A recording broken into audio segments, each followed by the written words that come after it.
থমথমে পরিস্থিতি ভারতের লাদাখে। রাজধানী লেহতে কারফিউ, রাস্তায় সেনা পাহারা, বন্ধ ইন্টারনেট। তবে এত কিছুর পরও যে কোনো সময় পরিস্থিতি অশান্ত হয়ে পড়ার আশঙ্কা করছেন বিশ্লেষকরা। বলছেন বিক্ষোভের আঁচ লাগতে পারে কাশ্মীরেও।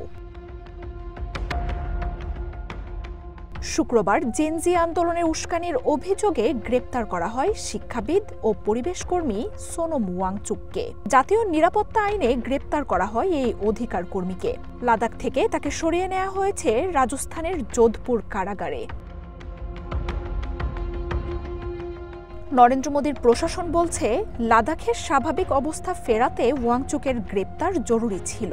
আর অঞ্চলটির কেন্দ্রীয় প্রতিনিধিরা বলছেন, আরব বসন্ত, নেপাল সরকার পতনের কথা বলে জেনজিদের এই বিক্ষোভ উস্কে দেওয়ার পেছনে ওয়াংচুকের ব্যক্তিগত ও রাজনৈতিক উচ্চাকাঙ্ক্ষা রয়েছে।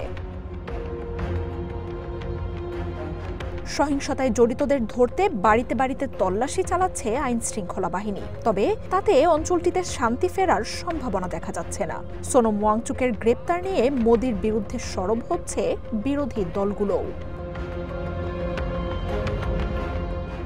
সোনম ওয়াংচুককে নিয়ে ভারতের সামাজিক মাধ্যমগুলোতেও চলছে প্রচারণা, যেখানে দাবি করা হচ্ছে আন্দোলনের আগে বাংলাদেশের অন্তর্বর্তী সরকারের প্রধান উপদেষ্টা ডক্টর ইউনূসের সাথে দেখা করেছিলেন তিনি। তার সাথে ওয়াংচুকের একটি ছবিও ছড়িয়ে পড়েছে। তবে ফ্যাক্ট চেক সংস্থাগুলো বলছে, ওয়াংচুকের সাথে মোহাম্মদ ইউনূসের এই ছবি 2020 সালের।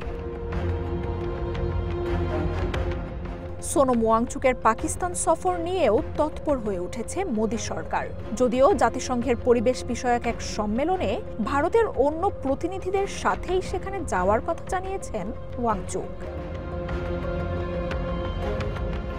লাদাখের অধিকার সংগঠনগুলো বলছে, সরকার যদি ভাবে ওয়াংচুককে গ্রেপ্তার করলে সব ঠিক হয়ে যাবে, তাহলে তা ভুল। বিক্ষোভের জন্য নয়, বরং বিজেপির মিথ্যা আশ্বাসের বিরুদ্ধে প্রতিবাদ করায় ওয়াংচুককে গ্রেপ্তার করা হয়েছে অবৈধভাবে। লাদাখ নিয়ে বিজেপির জন্য রয়েছে আরও দুশ্চিন্তা। পাকিস্তান ও চায়নার সাথে সীমান্ত থাকা অঞ্চলটির বিক্ষোভের রেশ ছড়িয়ে পড়তে পারে কাশ্মীরেও।